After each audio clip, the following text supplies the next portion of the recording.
Listen, Zach, carolers. Huh, cool. But this is way cooler. This season, gift Samsung Galaxy Buds 2 Pro and surround the ones you love with the sounds they love with studio quality sound and intelligent active noise cancellation. Pair it with Galaxy S23 Ultra and power their listening experience with an epic smartphone. Shop these and more great gifts now at Samsung.com. It takes a special kind of movie to be nominated at the Razzies for Worst Film of the Year. And let me tell you, 2022 did not disappoint. Or rather, these movies did disappoint, and that's why we're here. But which one rises above the rest? We endured the impossible, watched all 5, and have our grades ready. How did the nominees do? Find out in this Razzies crap-tacular edition of Grading on a Curve.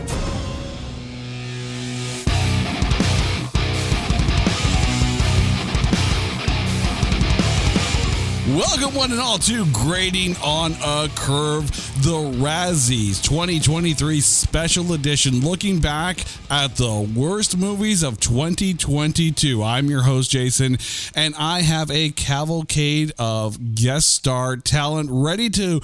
I'm just going to apologize right now to every single one of you on the show here for making you watch these movies. I truly am sorry, not sorry, but here we are ready to talk about the worst films of the year and who might walk away with the Razzie if they bother to show up and pull a Sandra Bullock. But let me introduce everyone on the show, and I'm going to start, of course, as always, with my lovely wife, Carrie. Carrie, how are you doing tonight? I'm doing great, but you have to wonder if I'm paying you to say that, because that's the quintessential introduction. Well, it says here. It's in the script. It's in the script. Also, there's a $20 bill note beside it, so I'm cashing out, y'all. Say it or die. Say it or die. What you don't see, this is an audio only podcast. What you don't see is the Glock she has pointing at my head as I introduce her. Like, say it now. Say it nice, say it pretty.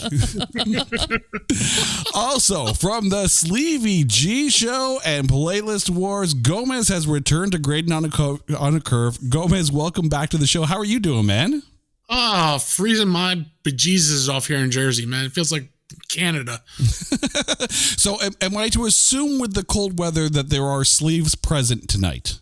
No, still going with the sleeveless shirt here. Okay. Attaboy. That's my gimmick. Snows out, guns out. It kind of works here. You heard his voice already. Greg is back from Movie Date Night. Greg, welcome back to the show. You keep coming back for these episodes where we have to watch more and more. Oh, yeah. Which, for the record, clean your room. You left it as a mess last time. But Greg, how are you doing tonight? I am required by the ransomware I received to say like and subscribe to It's Not That Bad podcast. That is the $20 I'm forwarding you from what Carrie gave to me for calling her lovely. Cool. So, okay, it's basically circular. I don't get to see the actual money. It's like a money laundering operation here. And joining Grading on a Curve for a first time, you'll remember him from the Rollerball and Love Guru episodes of It's Not That Bad. From City News 680, Simon's back on the show. Simon, welcome to the show for the first time. How are you doing? Where's my $20? Seriously. For a long time, I was your work wife. Like, come on. By the way, I am wearing sleeveless because I am in Canada. And that's a visual that Jay didn't want at all. No. Am I supposed to take my shirt off? I feel like I'm supposed to take my shirt off right now. No, you're supposed to be sleeveless, not shirtless. I was about to say, considering that most of us are right now currently in our basements and there's no sun out in the winter, we could white balance cameras if we took the shirts off. This is what's going to happen. I'm going to roll them up then. I'm just going to roll them up. Now, if you, our listeners, this is the first time you've listened to a Grading on a Curve episode, let me go through how the show works out.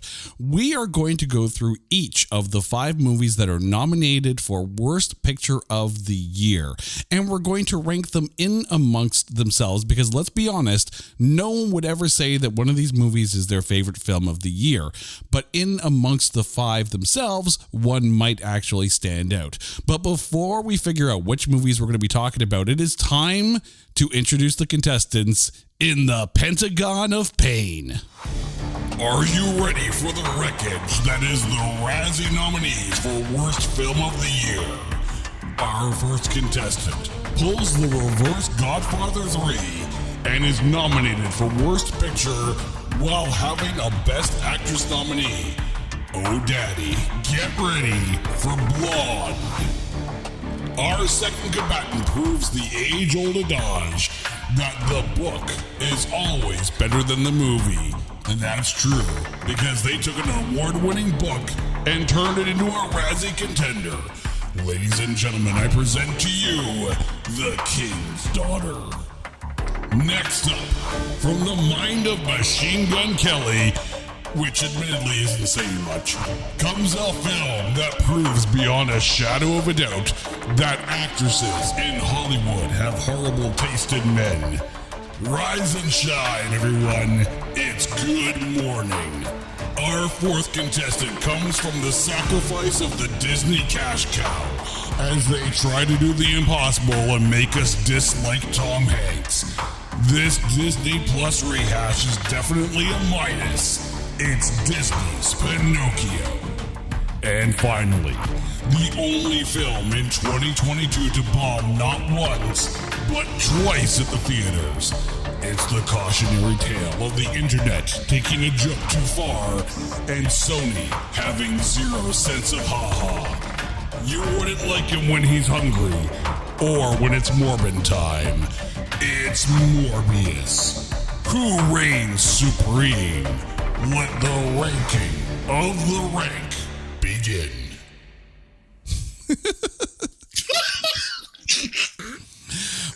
So I did forewarn everyone that these are some bad movies. And I just find it kind of funny that the films that we talked about in the end of year 2022 special of Grading on a Curve, none of them were nominated for Worst Film of the Year. So that just goes to show just how bad some of these are. But let's get the party started on Netflix with Blonde. This film stars Ana de Armas in a performance that actually earned her an Oscar nom for Best Actress. It's based on the 2000 novel Blonde by Joyce Carol Oates, which is a fictional story of Marilyn's life. This is not, repeat, not real life. It is actually the first NC-17 film on a streaming platform like Netflix and may go down as the showgirls of streaming. Directed by Andrew Dominic, the film had an estimated budget of $22 million. The film is also nominated for Worst Director, Worst Supporting Actor for both Xavier Samuel and Evan Williams, who played basically the love triangle for Marilyn, Worst Screenplay, Worst Screen Combo twice for Worst Screen Combo, for Andrew Dominic and his issues with women, and for both real-life characters in the fallacious... Oh, God, I'm having a Sorry. I didn't even hear the second one. Holy shit, that first one blew me away. And for both real-life characters in the fallacious White House bedroom scene. It's also... and for worst remake... That was so bad. And for worst remake, ripoff, or sequel. This film, over on Rotten Tomatoes, has an audience score of 32% and a tomatometer of 42%. So the critics actually like this more than the audience. So I'm going to hop on over to Greg here, who seems to love the other awards that this is nominated for. What was your take on Blonde? Listen, I liked it. I think it was... Don't get me wrong. It was a weird movie. It was a very tough movie to watch. And let's also stress very hard, this is fiction. This is not a biography picture for Norma Jean, a.k.a. Marilyn Monroe. This is like a book someone wrote that was fictionalized account of her life, and then they took that and put it to a movie. But I was like, this is a harrowing tale of depression and oppression and abuse. And I've always said that the reason why in theater you have the comedy and tragedy masks is because sometimes you need a good tragedy to balance out the comedy in your life. So that way those are that much more funny. This was depressing as hell. The only time you ever get any kind of happy moment in this film is like a false happiness, just because the character has to like tell herself she's happy. Otherwise she's going to snap right then and there. I can see why people would think the directing was bad, and it was bad in some points. But one thing I really did actually enjoy was some of the distortions they did with directing and editing, so that you kind of get the mind sense of like how she's perceiving the world. There's one point particularly that I really, really enjoyed. I want to point to, where later on in her life, she's married to her second husband, played by Adrian Brody. She comes home and his face is a complete blank blur, almost like he watched The Ring, right? and she says, "Who are you?" And he goes, "It's me, your husband." And then his face snaps into sharp focus. I thought that was really cool. Kind of like showing her like perception of how the world is around her. The use of color versus black and white was interesting, but I don't think he was following like a solid rule for that. But like, listen, tough movie to watch. Very NC-17 for some scenes, and like you said, that especially that scene with JFK was very like, wow. I don't even have any word for it other than just like wow and damn. But listen, I kind of enjoyed this film. All right, for a weird way. So where have you got this ranked among the 5? Don't do that to me. Don't make me choose. Oh, I have to make you choose. That's why we're here. Funny, I forgot we're ranking, so now I have to do this on the fly. I am going to put this at a 2. I'm going to say this is my second highest pick. You know what? I'm not surprised that you did like this. And I have to give some credit where credit is due for this film. Ana de Armas really did a very good job. Like when they announced her as playing Marilyn Monroe, I was like, really? I mean, not that I don't like Ana de Armas, but really? But she looks the part. And I think some of the cinematography in this was really good. But I need to put this out there right now. This is a fictional story. This is not Marilyn Monroe's real life, although some of the beats obviously are based on real life. It's a fictionalized take. But there are going to be people who don't do the research, who think all of a sudden, oh, so she really did call everybody daddy. And you're right. It is really freaking depressing. And I think as good as it could have been, it comes off as more exploitative. And there are people probably in Marilyn Monroe's, still in her lineage kind of thing, who now have to look at this and go, wow, you're just crapping all over her legacy. So personally, despite what I may think of this as a filmmaker, it gets my number 5 rating at the bottom of the pile. I'm going to go to Simon on this one. What did you think of Blonde?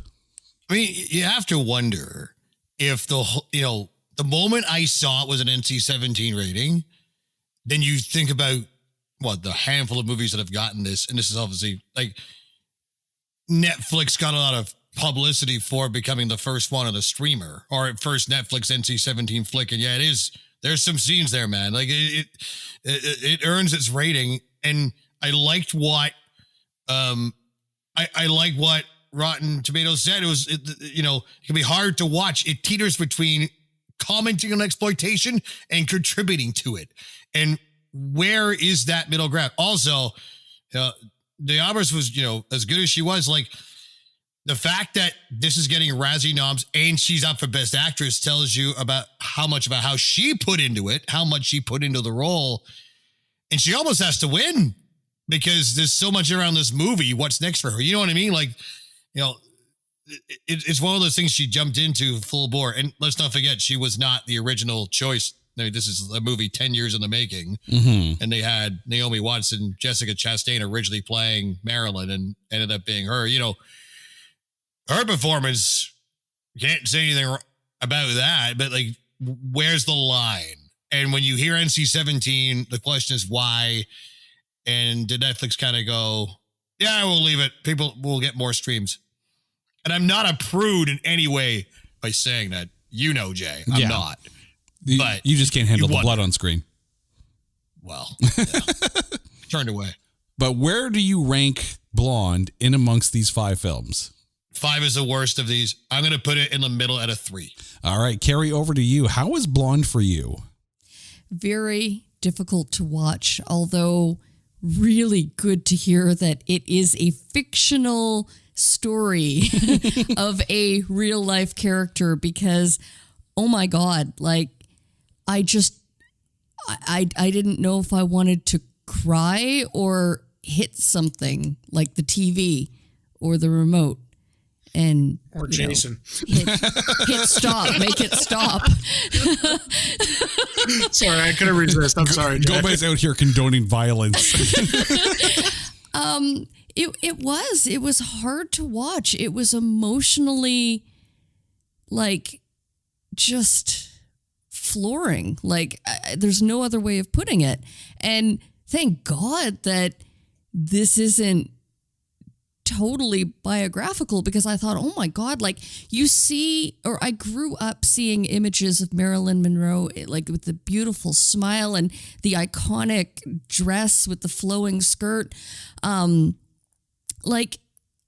then you think, oh my God, like someone can smile through such pain, right? So, I mean, I'm sure that, was it that everything was, because they did take aspects of her life. Yeah, so it's like the real life was the basis for the fictionalized stories that happen out of the headlines.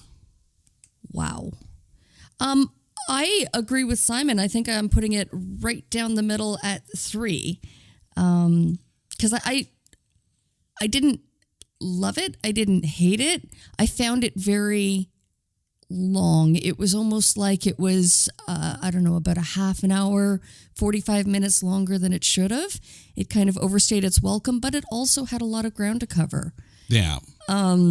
So I think that they did really well, almost summarizing what would be chapters of her life or different aspects that they wanted to touch on in the storyline. I mean, as far as acting, I thought she did an amazing job, like, just captivating to watch.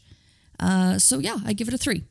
Before we go to Gomez, I need to put this out there. And, Greg and Simon have both mentioned this, in that it earns its NC-17 rating. And maybe it's just me, but I don't see any major difference in things that would qualify it as NC-17 between this and a film like Boogie Nights, which, yeah, it's a hard R, but it's not NC-17. Is the NC-17, almost too much? Like, did you guys find it too much for Netflix? Greg, I'm going to go to you on this one. I was kind of thinking about this too. I didn't have the exact comparison for Boogie Nights, but you draw a good point there. I know many of us have heard the rule for an R rating, where if you say the F word twice, once is an automatic PG-13, twice is an automatic R. You could be Bambi, the most G-rated film ever, and if Bambi goes, "Holy F, did you F and see that?" and all of a sudden it's an R rating, But I wonder if something similar happened here with the abortion scene. There's I'll say an interior shot in the abortion scene that I feel like is the automatic, you're going to do something like that, NC-17. I don't care what the rest of the film is. So I feel like that's what it was. But at the same time, yeah, I kind of do feel that maybe they were like, you know what, let's push the envelope. Let's see if we can get extra views because it's an NC-17. That's a rarity.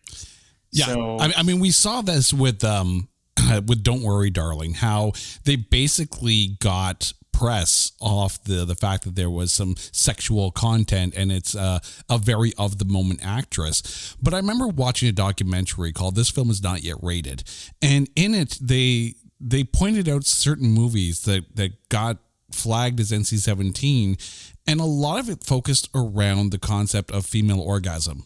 And that seemed to be like the trigger from it. And you see Marilyn Monroe enjoying that moment with her two lovers.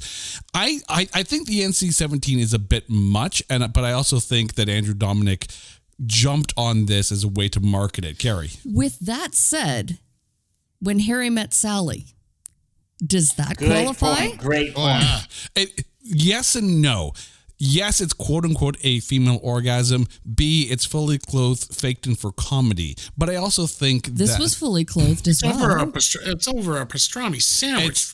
But it's implied that she's in the middle of a threesome at the time. So with a pastrami sandwich? Great pastrami sandwich. You don't even know. It was a good sandwich. Marilyn Monroe was going to have what she was having. So Gomez, over to you for Blonde. Oh God. Really? Yeah. She said, yeah. Yeah, I'll have what she's having, please. God, I can't even describe how this movie was. Yes, some of the scenes were a little too graphic. Yes, thank God it's not a real story. Thank God for that. I'd rather go through root canal without painkillers, please. I fell asleep halfway through this movie just because half of the acting was horrible.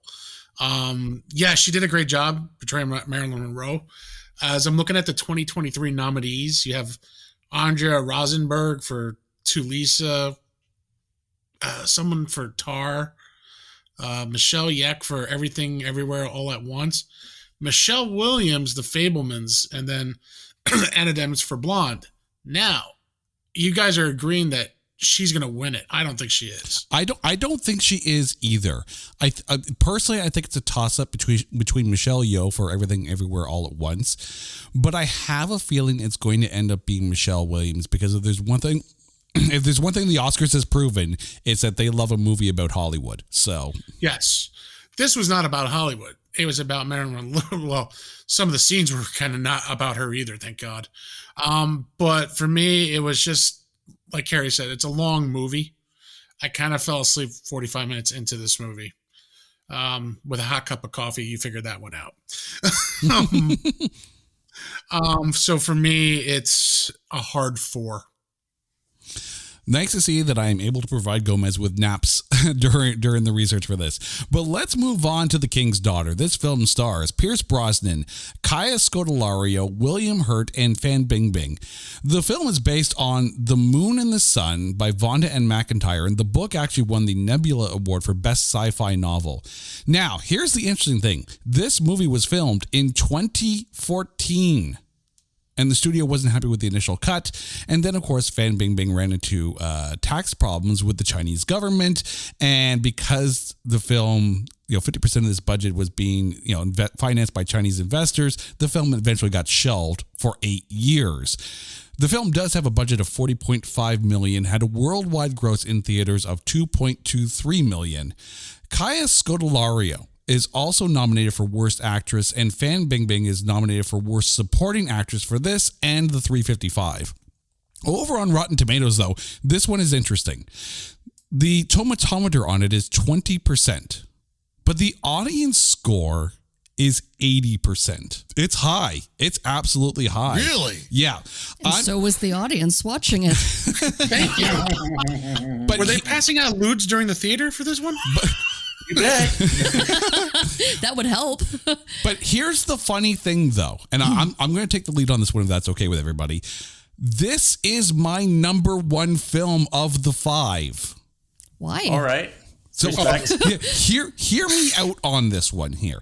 As each of the movies in and of themselves have a lot of problems with them. I fully agree with that. When you realize that this film was originally filmed in 2014, you can take out the any CGI or whatnot that was done with Fan Bingbing as the mermaid or whatever. I get it. Right. It's also a fantasy film based in, a setting in real life history. I think as a fantasy, almost YA type movie, this does the job that it wanted to do. Was I a fan of Pierce Brosnan in this movie? No. I'm sorry, it's better than Mamma Mia. Most things are, but the thing is, there are a lot of really good performances in this. I think William Hurt kind of got overlooked on this because it is in a film that is Razzie nominated, but he is stellar in this, as William Hurt usually is. I really liked Kyla Scodelario in this. I think she was, unfairly maligned in being nominated for Worst Actress. I think that's more a take on the film itself. It's exactly what you expect out of a YA-ish fantasy movie set in, as a period piece. I really don't see why the hate on this film. It's for what it is. It's actually really good. But I'm going to go to Gomez on this one. How was The King's Daughter for you?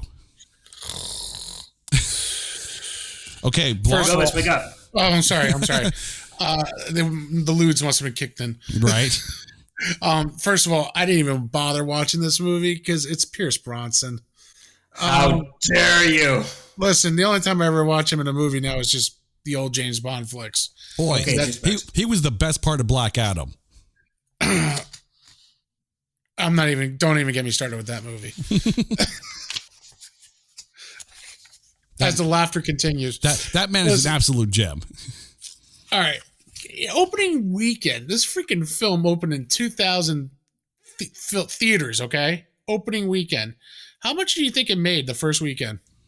Well, considering the worldwide gross as a total is only 2.23 million, probably not much. 700,000. And how much was this movie budgeted for? 40 million? $40.5 million. Do me a favor. Why don't you guys put 40 million into the Sleevy G show and I'll do better. This was the worst movie out of everything. I mean, it's Pierce Brosnan. I feel bad for the guy, with long hair and this weird dress he was wearing probably. His acting was not good in this, from what I saw I'll even say it, I saw it on the trailer. It was that bad for me. It's a number 5. I'm sorry they even made this film. And they made this in 2014, they said? Yeah, filmed in 2014, shelved and then eventually, brought off the shelf and released with not really much a fanfare. No, definitely not. And also, this was Hurt's final role because before he passed away. Yeah, and the thing is, he is really quite good in this. I will say, too, Pierce Brosnan with long hair doesn't work in this film, does work in Grey Owl. I didn't see Grey Owl either, so I don't know. Pierce Brosnan and long hair and him singing like Mamma Mia, it's just... never mind. Well, here we go again. We're going to head over to Simon then for The King's Daughter. We're going to have to pass more lewds in this one. Simon, what did you think of The King's Daughter? So... I mean, speechless. Pierce Brosnan's French accent, he gave it a good old college try in the first scene and gave up on it. I'm like, what are you doing here? I know one of the big complaints about this movie is the special effects, and one of the reasons this was shelved for so long was because they were waiting on better CGI. Given that these complaints have happened to some of the Marvel flicks recently, I can kind of see it. I've watched Doctor Who episodes with better CGI than some of what happened here. I also missed the part of how she's able to breathe underwater with the mermaid, but this is not as bad as some people made it out to be, and it is my one. It does the job. And yes, rest in peace, William Hurt. This was the final role that was screenplay by him. He filmed this obviously 9 years ago, but he was good. I think a lot of you can kind of predict how the plot's going to go, but it's almost in some ways like a Hallmark movie. And this movie did look like a TV movie to me at times, but compared to some of the others here, it's not as bad. It's my one. All right, Carrie, The King's Daughter. How do you seeing this? Sorry, Simon, I'm going with Team Gomez on this one. I fell asleep. I really have. Sorry, I'm not the only one. I have nothing more to say except for that was a really bad wig on Pierce Brosnan. I just couldn't get over it. And so I decided very early on in this movie that I wasn't even going to give it my time, and I closed my eyes and took a nap, and it was wonderful. So I thank you for that 2-hour nap. Yeah, I got nothing. It's a 5. All right, so we have 2 1s and 2 5s. Greg, how are you ranking this one? I'm curious now.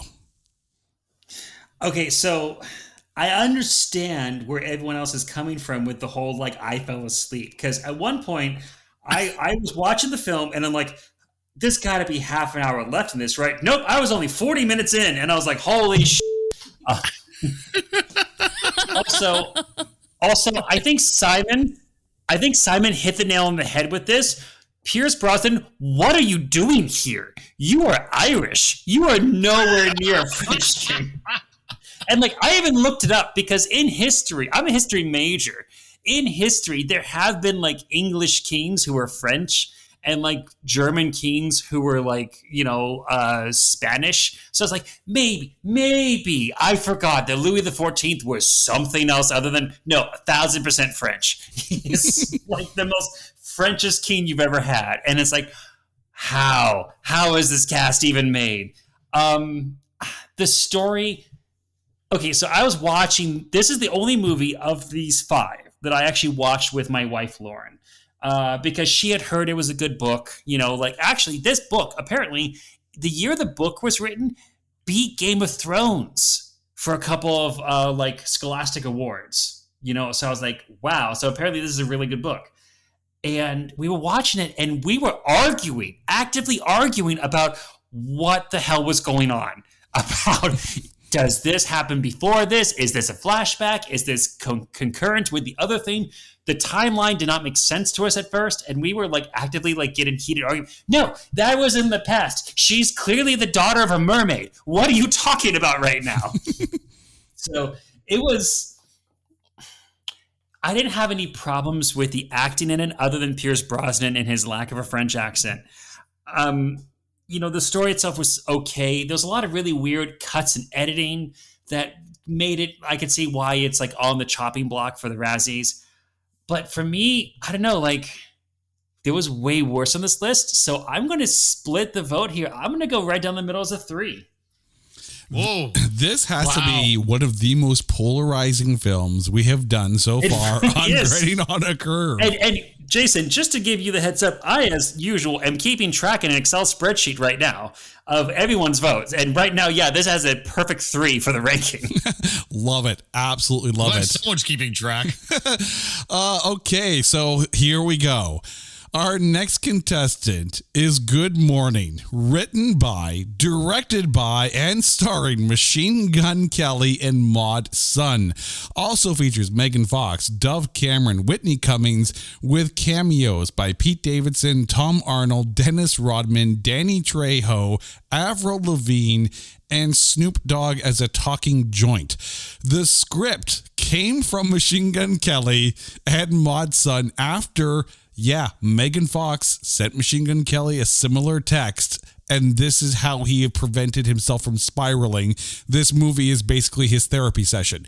The film had a worldwide gross. Now, Gomez, you were talking about the worldwide gross of, or at least the opening weekend of The King's Daughter. This film has a total worldwide gross of $21,348.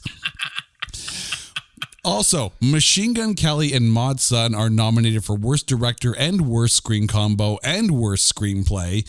Machine Gun Kelly is nominated for Worst Actor, and Pete Davidson, in his second nomination of the year, is nominated for Worst Supporting Actor. Pete Davidson is also nominated for Worst Actor for Marmaduke. Over on Rotten Tomatoes, this film has an audience score of 59% and a tomatometer of the Grand Donut 0%. But I know at least one person on this panel loves this movie. So, Carrie, God, don't do this to me. What did you think of Good Morning? Freaking loved it. Oh, I loved it. This is a very Carrie movie. This is the quintessential, this, if it came out in VHS time, it would have taken a place on my shelf of really bad movies. But really good. Like it's a place of honor. Don't get me wrong. I loved this movie. I loved everything about it. There is nothing that I have bad to say. And as I'm sure you can imagine, it's my number one. Although a little awkward now, right? That after the very public breakup. Alleged breakup. Why? Oy. Alleged. They're done. Which, for the record, Maud's son in this is actually the real life boyfriend, apparently, of Avril Lavigne. So now you know how they got her in Wait, this. what? That's amazing. Now we know how she got in the movie. Is she failing upward or downward from the Nickelback guy? I'm not quite sure if this counts as slumming it or that's a bit of the same. Wait, was Skater Boy actually written about him? I need to know now. I'm very curious. Well, I don't think it was written about him because, of course, in between Skater Boy and Maud's son, of course, was Chad Kroeger from Nickelback. So, Yeah. Wait, who didn't she date? Didn't she date somebody from was that group? Excuse my language. Sorry.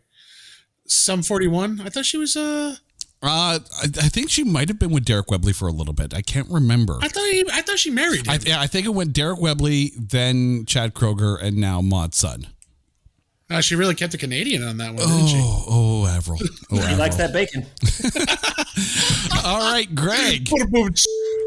Greg, how are you doing for good morning?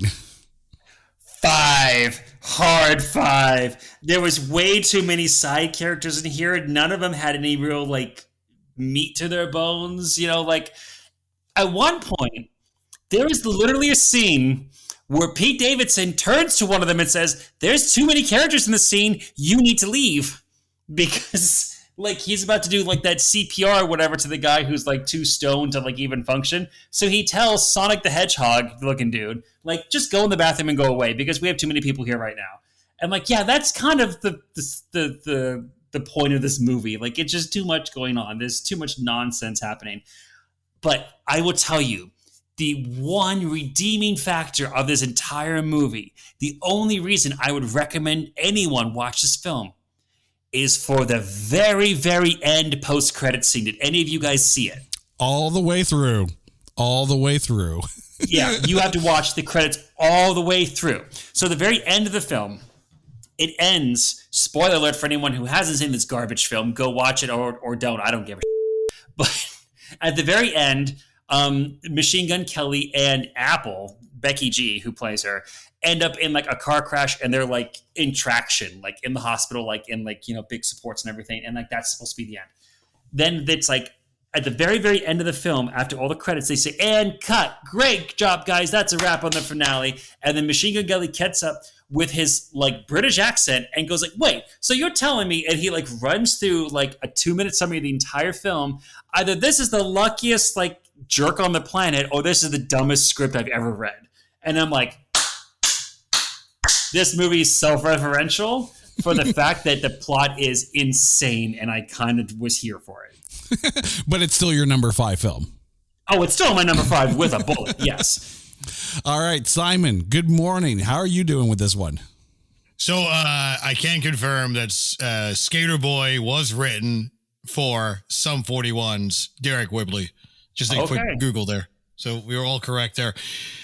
So I'll be honest, I just watched the trailer, and because I laughed at that 2-second clip of Snoop as a joint, it's getting my 4. Okay. That's all I have to say. Now, I have 5 reserved for one of the movies we haven't talked about yet, and I have a whole reason for that. We'll get there. Oh, I'm so looking forward to that. By the way, I do have to point out, this is one of those movies where this gets on my nerves. When you watch the trailer and everything that's good about the film is in the trailer, you can literally watch the trailer of this film and not have to see the film. You've seen all the best parts. Untrue. Okay. Untrue. Okay. Yeah, but it's your number 1, though. You'll miss be quiet, good one. laughs. But Greg's about to disown me too because that's my number 2 film. How dare you? Here's the thing. I like good, stupid, funny. And while there is some really, really writing in this, first of all, Really? right? The guy's name is London Clash. Like, tell me you didn't just listen to that album and then wrote this, okay? Also, there's a song in this called Good Morning, and it feels like the song was written around the same time as the film. Just make a freaking music video. But it's one of those dumb, put your brain on vacation, you know exactly what you're getting into, and you don't have to think too much. And sometimes I kind of like being dumbed down to. Sometimes I like people on the screen being idiots. And the cameos in this, actually, I think make the film. Yes, I fully admit, I agree, Greg. There is a lot of who the f*** is this person in this film. A lot of that. But there are certain standouts. Greg, I know you liked Whitney Cummings in this. I actually like Dove. For sure. I actually like Dove Cameron in this. I think her, I don't give a f*** attitude as the assistant actually kind of worked in this. It's not that bad. It's written and directed by Machine Gun Kelly. If you're expecting highbrow comedy, he directed it too. Oh yeah. Directed. That makes a lot of sense now. Yeah, this is literally the Father, the Son, and the Holy Ghost version of going into this film. Written by, directed by, and starring. But it is exactly what you expect it to be. I went in with zero expectations, and I expected the worst and got almost there, so I was right anyways. Okay, Gomez, good morning. How was it for you? It's morning already? That's what Jason says to karaoke day. So I'll just say it right now. I only watched the trailer. I thought that was the whole movie there. For me, you're not wrong. You're not wrong. No, I'm not actually, because I think there was only a few parts that were taken out, which actually made sense why the movie was better under 2 minutes and 37 seconds. Saving face, the two saving things in that is Snoop Dogg is a joint, which is hilarious, and just seeing Megan Fox in the movie. So it gets a hard 3 just because of Megan Fox. That's about it. Notice how he puts a hard 3 on that one for Megan Fox. Yeah, I did. Oh man, oh man. I'm gonna get beat up later for that one, but that's okay. All right, we are now moving on to the second of 2 Pinocchio films released this year. This one on Disney Plus stars Tom Hanks, Joseph Gordon-Levitt as the voice of Jiminy Cricket, Keegan-Michael Key as the voice of Honest John, and Benjamin Evan Ainsworth as the voice of Pinocchio. Directed by Robert Zemeckis. I mentioned this was the second Pinocchio film this year. Of course, the other one is Guillermo del Toro's Pinocchio, which can be found on Netflix. This is the first Disney remake to be nominated for Worst Picture. So bravo, people, bravo. Zemeckis is also nominated for Worst Director. Tom Hanks nominated as Worst Actor. By the way, Tom Hanks is also nominated for Worst Supporting Actor for Elvis this year. So that just tells you how his year went. That was this year too? Oh, yeah. Oh, man. Lorraine Bracco is nominated for Worst Supporting Actress as the voice of Sophia. And the film is also nominated for Worst Remake, Ripoff, or Sequel, and for Worst Screenplay. Over on Rotten Tomatoes, this film has a tomatometer of 29%, and the audience isn't that far behind at 28%. Simon, to you first, Disney's Pinocchio. What did you think? They had it. You didn't even have to try hard and make this a good movie. It's Disney. It's Pinocchio. When You Wish Upon a Star is like their most iconic song, and they effed it up. And the only thing I can say about, first off, Tom Hanks, Geppetto, no, I don't know. I can't, I was just expecting so much more. And it was like, the story is the story. We all know the story of Pinocchio, but there was nothing there. There was no soul. It was just just a Disney movie. It was just there. It could have been so much more than what it actually ended up being, and that is why it's my 5. Wow. Those are harsh words like, for what Pinocchio. Happened? Also, Geppetto and Pinocchio are hardly in the movie together, right? Like, just little things like that. I don't know. Okay, like, to be fair, that's kind of the same in the original. They're hardly in the movie together. I know. I don't know what it. I can't put my. It's just they had it. I feel you though. I feel you. This should have been a home run. Should have been. This is sort of a part of a discussion. I can apply this to Marvel as well. When do we start saying, okay, it's time to think about quality over quantity? Yes, and I think that's a debate to be had with this too. Mm-hmm. But yeah, it's my 5. Now, so I'm going to ask you before we go on to Greg here. I'm going to ask you: did you watch it with your kids?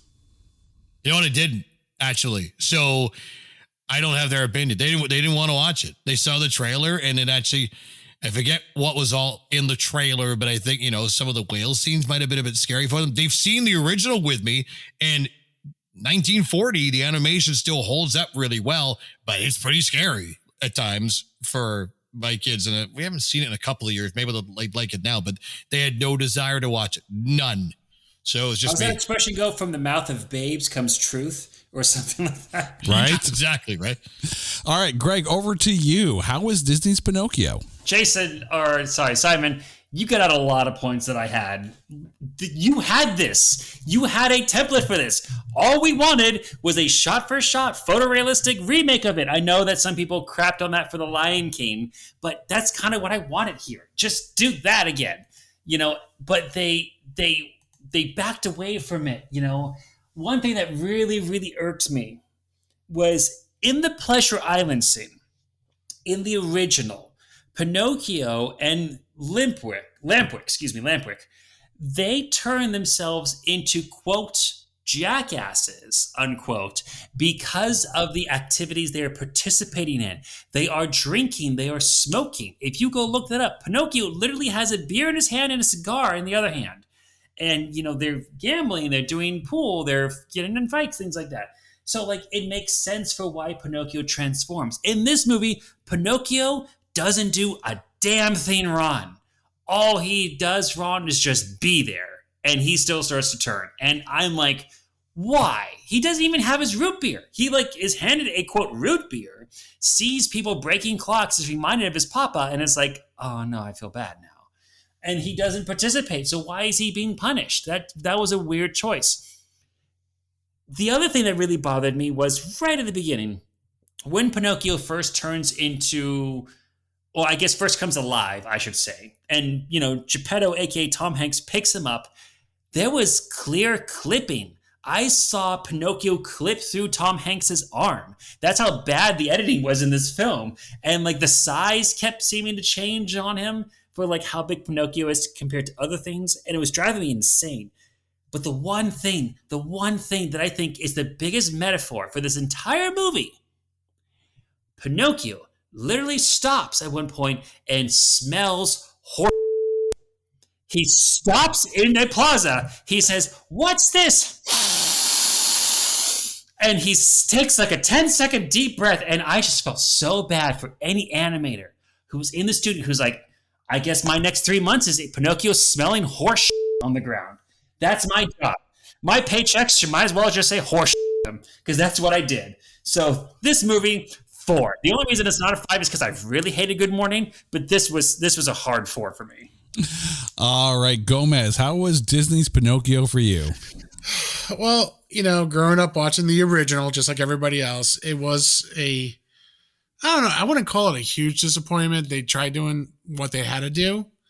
Tom Hanks was not the greatest actor for this one. I will say that. But for me, this one lays as a number 2. I enjoyed it, kind of. I'm not going to lie. The fact that, Joseph Gordon-Levitt was in the movie, I thought he was okay. It's just one of those things that you can't repeat what the original was in a live action film. Again, like you guys said, The Lion King, you know what I mean? It's not one of my favorites of the live action. I love the original because it's actually a lot cuter. The lions in the real one was pretty damn ugly, I'd say. But, again, I give it a 2 just because of the history I have with the movie. It was one of my favorite movies growing up. And, I give it a hard 2 on this one. You know what? I'm just going to put it out there right now. This is my number 4 film.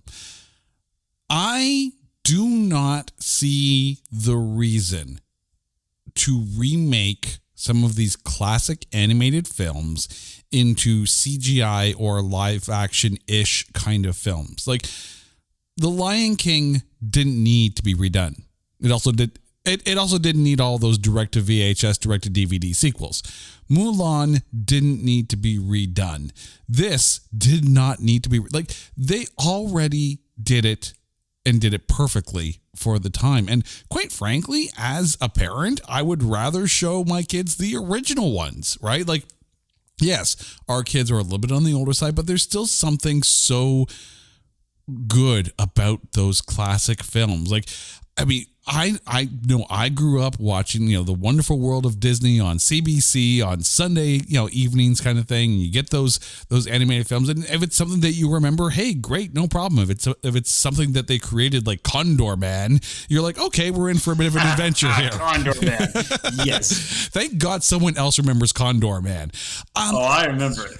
The other problem too, and you guys picked up on this, is that when you set out to recreate a film like Pinocchio, which is going to be, by the very nature of it, CGI heavy, you are taxing a lot of people. And I agree. The quantity over quality is a problem. And you are seeing half rendered, like She-Hulk-esque kind of outputs that are making it onto streaming and then magically getting fixed because, someone forgot the Starbucks cup in Game of Thrones. You are putting too much pressure on the CGI artists. And, I can't believe I'm using Good Morning as a defense for this, right? But I mean, you can actually make a decent film without relying on CGI and have it come across. Not that Good Morning should be used for any measuring stick of goodness by any stretch of the imagination, but you did not need to redo this at all. Is it the worst? No, it's, that went to Blonde for just being completely wrong. But it's still my number 4 because it was unnecessary, especially released in a year where we already have a new animated version of Pinocchio that improves, or at least, is not a direct shot for shot attempt at it. Like, we didn't need it this year. We didn't need it at all. It was unnecessary. Carrie, Disney's Pinocchio for you. I know I need a Snickers bar after that one, but yeah, I'm going to respectfully disagree because I think that kids are so not tech savvy, but they're so in the now. And I think that Disney is trying their very best to resurge all of these, classics to make it maybe a little bit more, real life, right? To bring Pinocchio to real life. And I can see why they made the attempt. And was it great? No, but I found it enjoyable. I mean, come on, the music, the singing of the fairy godmother was just beautiful, and it was exactly that was legit, yeah. It was exactly what I needed from this. Tom Hanks, was he? I don't know. I don't think Tom Hanks can ever be an awful actor. I mean, he certainly has nothing to prove to anybody. So, you know what? I think he was really just having fun with it. It wasn't just a paycheck. It was literally something that he had fun with, and he tried, and maybe, it wasn't one of his best movies, and that's fine. But I have it sitting at a number 2. I enjoyed it. Yeah, I mean, and then I can appreciate, definitely the singing. By there is some talent in this movie. I will give you full credit here. Oh, and it was fun. The dance numbers as well. Yeah, I just wish that appointment television was still a thing, because if you're going to do that, you have a Disney Channel, you can actually put some of these classic films on there and make it appointment viewing for some of these classics. But maybe those days are gone. But that leads us to something we wish was gone. and that's Morbius. This film stars Jared Leto, Matt Smith, Jared Harris, Tyrese Gibson, and Adria Arjona. The film has a budget of $75 million and may be the only one of the 5 films we talk about tonight with a positive gross, because it made $167 million worldwide. Daniel Espinosa is also nominated for Worst Director for this film. Jared Leto for Worst Actor, Adria Arjona for Worst Supporting Actress, and the film is nominated for Worst Screenplay. Here's another swing, though. Over at Rotten Tomatoes, this film has a 16% tomatometer and a 71% audience score, which surprises the crap out of me, considering that this may be one of the least liked superhero films in recent memory, and that's even including Eternals. But somehow, as I'm looking at my list, Gomez, this is your number 1 film. How is Morbius your number 1 film? I'm a Marvel guy to begin with, and a DC guy. As long as Ben Affleck's not in it, we're fine, okay? That's one. I'll admit it, I hate Ben Affleck with a passion. He's not, he killed Daredevil for me already, so, that's a whole nother topic. I actually watched this movie, and I actually enjoyed it. I thought the movie was different. It was directed, I thought, pretty well. I thought it had a storyline, and yes, some of the parts were a little boring. I will admit to that. But once the action got going on, it was actually, I thought it was a kick-ass movie. Matter of fact, a couple of my family members loved the movie. So they suggested to me to watch it. I did, and I actually somewhat enjoyed it. After the 3rd time, of course. It's my number 1. I thought, I like Jared Leto. I liked him when he played Joker. I wish he did the newer movies, but when I look at it, I mean, they got Joaquin Phoenix, which is good. I can't wait to see part 2 when that comes out. I just thought this was just better than the other 4 we talked about, except Pinocchio is still a little touchy. Pinocchio and Morbius were fighting for number 1, but I went with family instead of myself. You may be the first person I have ever met who has said that they wanted more of Jared Leto as the Joker. Not gonna lie. You know what? I thought he did well in Suicide Squad, even though I know he was playing a lot of tricks on them and stuff like that. But I'm going to be honest with you, I thought he did very well. And I thought Margaret Robbie did very well as Harley Quinn, too. And I'm actually looking forward to seeing Lady Gaga now as Harley Quinn. You know what's funny? And we talked about this when we covered the Suicide Squad earlier on, on a previous episode here. I think Margot Robbie was very good as Dr. Harleen Quinzel and pretty good as Margot Robbie. I have a feeling Lady Gaga is going to be a better Harley Quinn as opposed to a Dr. Harleen Quinzel, because you can be better at Secret Identity and not be as good as superhero. I will say, in saying that, I felt Jared Leto, and we talked about this movie earlier on the show before, Jared Leto was better as Dr. Michael Morbius before it became Morbid time. This is very much a tale of two halves with this film. Before he takes the concoction, it's actually a pretty decent film. Afterwards, it becomes a CGI mess, complete with vapor trails.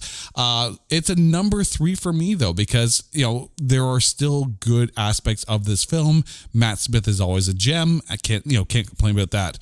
Carrie, though, is not the biggest Jared Leto fan. If I'm rating Morbius on Jared Leto, then what? We got a 9. But Matt Smith, I do loves me some Doctor Who, so it's sitting at a 4. And you know what? As much as I dislike Jared Leto, I preferred him as the Doctor. I thought that he played it well. He was, it had to have been a challenging role. And he nailed it, whether his personality conflicts off screen or not, but we're not, judging the person. So Yeah, but he hit you with a carrot, so. Yeah, well, you know what? He also turned into kind of like a werewolfy kind of thing. So, yeah, Morbin time. But no, I mean, as far as storyline, this is one that I fell asleep. Funny enough, I can watch through the story part of the movie the minute that the big Marvel fight scene happens, especially anything Michael Bay. I'm out. That's when I start to fall asleep and snore in the movie theater. So yeah, it's a 4, and I'm surprised because when I saw the list of movies, I initially thought I was going to put this at a 5, but no, it's not that bad. Simon, this film is your number 2 film. What helped Morbius stand out from the rest? Quote, "You don't want to see me when I'm angry." Jason Whistle, Las Vegas, 2006, before the buffet when he got the country steak. That buffet was a victim. I'm not going to lie. First off, as for the cases, many of these, I came in expecting the worst. I'm a Marvel guy. I'm not much of a DC guy.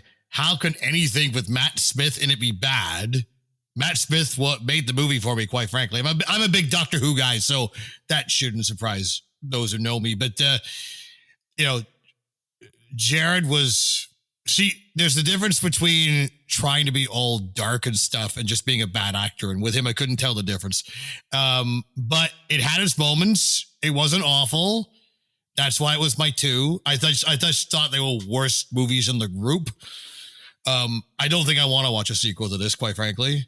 I also wonder, because my understanding is there were significant reshoots because this was supposed to come out before Spider-Man Homecoming, came out after. There was supposed to be more Michael Keaton, more crossover.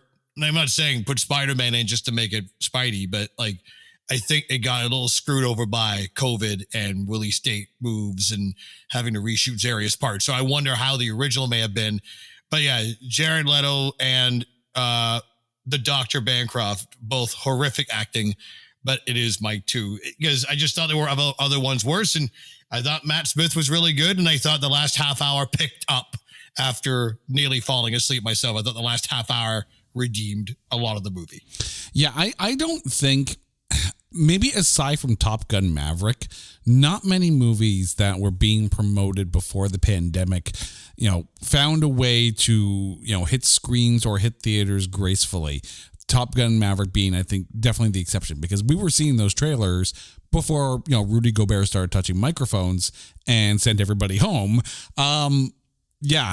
Obviously between this and Black Widow, we'd kind of seen everything that we needed to see. And yes, the reappearing Michael Keaton end credit scene and whatnot. And there's, I do wonder though what the future of Morbius will be, at least in the Sony Spider-Verse. But Greg, this one surprises me in that this is your number 1. Damn right it is. I did not see this one coming. Why? I saw that coming when he had number 5 already. Yeah. Listen, if you compare this to the superhero films we used to watch back in the early 2000s, this is great. This is a fantastic film. Compare this to the original X-Men and the quality we had there. Those are not as solid as you might remember them being for film quality. So go back and watch those. It's still great. This movie does clearly suffer from a lot of editing, though. I feel like it's been overly edited, especially with Tyrese Gibson. They clearly had a lot more planned for his character, and they just kind of cut half of that out. But I still feel like yeah, I know, right? I still feel that there's a lot of good meat here, and as much as I'm still really terrified for what they might try to do with a Sinister Six film, the fact that they're actually taking steps towards that, with that end credit sequence of Morbius and Adrian Toomes talking, I was like, I am here for this. It's still kind of a weird, fun, learning your own powers kind of film. And I did enjoy that he references other things. When he goes to the guys in their lair and says, I am Venom. The fact that he's that's part of this universe. I'm like, okay, cool. I'm down for that, So the reason it's my number one, though, don't get me wrong, this is still a bad film. It's not as bad. It's not that bad, but it's bad. But the reason it's my number one is just because everything else on this list was so much worse. So once again, it's what's the most polished turd out of the bunch? Morbius is the most polished turd. So there you go. I think they're going to put that on the next poster. Morbius, the most polished turd out of the bunch. Yeah. Oh my God, that would before we recap our rankings here, I'm going to go around the table here. And Greg, I'm going to start with you on this one here. We know your rankings here, but obviously we're not the ones who get to pick the winners of the Razzies. So of these 5 films, these are the nominees. Greg, who do you think wins the Razzie for Worst Picture? As much as my personal ranking would say Good Morning, I feel like Blonde has the biggest target on its back, and I feel like that's going to get it. Gomez, how about you? I mean, let me check my Hispanic powers under my shirt. Oh, wait. Wait, I'm sorry. I wear sleeveless shirts here. I got to go with Blonde. I think it's got the biggest target on their back. But don't be surprised if The King's Daughter doesn't get actually wins. Carrie, which one do you think actually wins Worst Picture? Again, I'm thinking Blonde, and that's probably just more optics than anything. Simon? What costs more, the Razzie trophy itself or the total gross of Good Morning? Like That's a great question. That's a great question. Oh my God. I think the worldwide gross, I think if I remember correctly, I think the actual Razzie award is worth maybe $40 or $50. Worth every penny. Is it a $50 coupon at Denny's? Hey, don't knock it. I would totally go more than time with a $50 gift card at Denny's. But the toss up between Blonde and Good Morning for me, same reason you guys are saying. I think Blonde's got a huge target on its back, but Good Morning is just amateurish and a VHS collection next to Carrie's Police Academy movies. So I think that's going to win. Whoa. Don't knock the Police Academy movies after 5. I think that's the line in the sand that you draw? Yeah, pretty much. On Patrol is where it lost me. I love Citizen on Patrol. Okay, I have to agree that Blonde is definitely probably the leading contender for Worst Picture, but I also wouldn't be surprised if Disney's Pinocchio is up there as well. And I say that mainly because, yeah, it's Disney milking the cash cow once again in a year where Guillermo del Toro did it far, far better. And we didn't need that. This was like, going to watch Deep Impact after watching Armageddon in the same year. That's a good point because the expectation is now set. Yeah, exactly. Like Armageddon comes out, it's this big film, but an asteroid, and then Deep Impact comes out. We're like, oh, I'm depressed now. I thought when that movie came out, I thought it was a porn video. I'm starting to question now if that was Deep Impact or Armageddon, but that all depends. Wait. Yeah, because it's either Deep Impact or I'm getting laid. Let's talk more about Deep Impact. Oh, we have devolved, and I'm here for it. So we're going to go around the table here and just recap our rankings. So, Carrie, from worst to first, which films, or how did you rank these films? Worst to first? Worst to first. I like that. The King's Daughter at number 5. Morbius at number 4. That puts Blonde at number 3 and Pinocchio at 2. And Good Morning is my number 1. Simon, worst to first. What have you got? It's like you expect me to write this down. My 5 is Pinocchio because they screwed it up. Could have done better. Good Morning, number 4. Let me think. What did I do? You said Blonde. Morbius, number 2. And King's Daughter, number 1. Blonde in the middle. Greg, worst to first. Good Morning, Pinocchio. The King's Daughter is blonde, Morbius. Was that a question? Were you going? Like Hamlet over here? Damn, Shakespeare. This is literally like that question on the test is used properly in a sentence. You just used all 5 movies properly in a sentence. Gomez, worst to first. Number 5, the king's daughter, whatever that was. Number 4, definitely Blonde. 3, Good morning or good evening. Number 2, Pinocchio, and number 1 is Morbius. And I had Blonde at number 5, Pinocchio at number 4, Morbius at number 3, Good Morning at number 2, and The King's Daughter at number 1. We kind of went full scatter shot on this one. Jason, here. would you like to hear the averages? This is really interesting. I am so here for the averages. Greg, how did we do? Okay, so I did the averages in an Excel spreadsheet while we were doing this. I will list them from lowest to highest now. So tied for 4th place is Blonde and Pinocchio with 3.4. Tied for 2nd place is The King's Daughter and Good Morning. And the best film by our consensus is Morbius with a 2.2.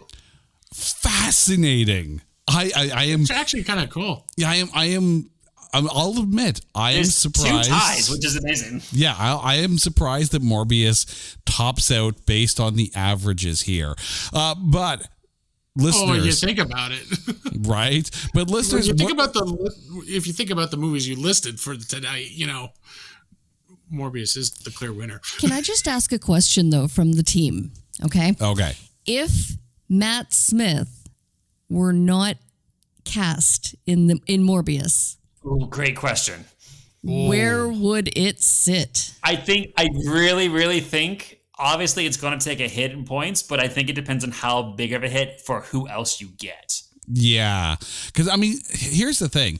If you pull Matt Smith out, that is a major good part of the film gone. And I'd be doing him a solid. Very much so. And I already know who you could put in there for him. Russell Brand. Ooh. Instead, no. an actor, not a actor. That's just not fair. Okay. I would put Ben Affleck, and I rated a number 5. Wow. If you replaced him with David Tennant, then I think, but then again, I will absolutely, stand David Tennant on anything here. But it's a bit of a waste of a perfectly good Matt Smith in this, which is a shame because I would have loved to see him somewhere else in the Marvel Cinematic Universe. Let's just put Michael Sheen. Does this count as Marvel Cinematic? I thought this is still technically Sony Cinematic. It's Marvel, technically. I think a lot of it depends on what they do with Madam Web. And I know we're starting to geek out here, but Madam Web is the one property that will have the ability to kind of cross over everything, although they are starting to do that with the Into the Spider-Verse, with rumors that Tom Holland is going to make a live-action appearance in one of the upcoming Spider-Verse films. So it's questionable as to what could happen. Who knows? I think they still have it under the Marvel brand, though. Technically, they're tied together in a way. Listen, we just haven't seen that crossover yet. Listen, Ben Affleck got fired by WB, so he could just join the Marvel universe and tank all their movies. Yeah, but he'll still be in The Flash. So there's that. All right, let's go around the horn here. We're going to start with Simon. Simon, where can our listeners hear you on the radio? City News 680, sports twice an hour. You might see me at Marley's games too. Catch me on social, Twitter, Instagram at Sports Voice Guy. Gomez, tell us about the new show. Well, I started a new show this year. Playlist Wars is a little hiatus, but we have conflict schedules going on between me and Brian. But we got two brand new shows that gave birth from Playlist Wars. Not unfortunately, but fortunately. Brian has my weekly mixtape. He's doing very well over there. And now I have mine, the Sleevy G Show. It's more of a conversation. We already had Jason on there. We were talking about Tony Hawk's video game and music, actually, which actually is nice. Still taking monster hits. People are still listening to it, raving about it. So that's always a good thing. Pretty much my show's about conversations about anything, local business, video games, music, movies, good movies, bad movies, whatever kind of movies, anything without Ben Affleck. So, come and check it out. Got my blog list too at sleevygpodcast.com. And you can catch me on Twitter at sleevygg79 _ Sleevy _ G79, sorry. Instagram, sleevygg79. You can find me at all the podcast stations and YouTube channels too. So check me out there. Greg, where can we hear you on your shows? A lot of them in hiatus right now. We do plan to come back to movie date nights. That's at Movie Date Night on Facebook and Twitter, where me and my wife Lauren share movies back and forth and talk about them. I do have a new one. I'm currently filming the first couple of episodes for, but it's too early to like say what the handle for that's going to be. So like that's pending. But also go and check out the podcast that I was part of that's now like ended, called Flops, FLAWPS. That was a fun one where me and my friend David go through a bunch of ridiculous laws from around the country, like how you can't tie your alligator to a fire hydrant in California. Why can't you? Because some idiot did, and it didn't go well. That's what happened. Okay, but in Florida it's legal. I think. Yes. Or another one that I always remember that blows people's minds is in Sedona, Arizona. It is illegal to lie about what your sign is. Really? What? If you tell them, if you're a Libra and you tell them you're a Gemini, you can be fined. What? $10? I am so fascinated by this. I don't know what the fine is, but like it's like at least like $100 for sure. What crack are they smoking? That's why we talk about. Go listen to Flops. I have to now. Soon enough, that law will be turned into a movie written, directed, and starring Machine Gun Kelly. And Carrie, under the Sleepy G production. Right. Carrie, thank you for being on the show as well. By the way, if you are listening to this show, that means that it is after March 1st, which means you can actually hear Carrie and I on the debut episode of our brand new podcast, There Can Only Be One. It's a brand new music podcast where we go through the entire studio discography of a band or musician or singer-songwriter, and we're only allowed to pick one song per studio album, and we cannot eliminate any of the albums. The first episode is out, of course. We're talking Anthrax on that one because, of course, we are.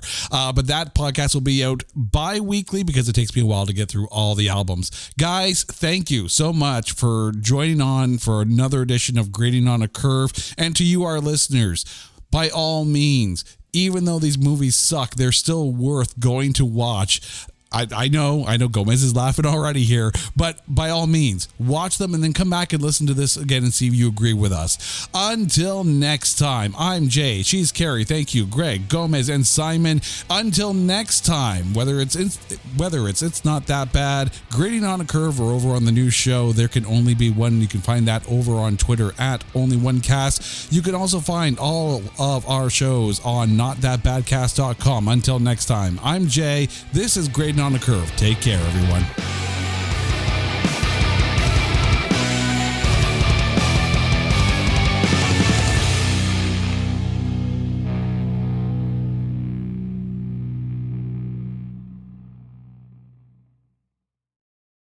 Hey folks, Stefan Shirazi and Renee Richardson here from the Metallica Report. And we are proud members of the Pantheon podcast family, where the best of music and podcasts unite. We've got something pretty cool for you.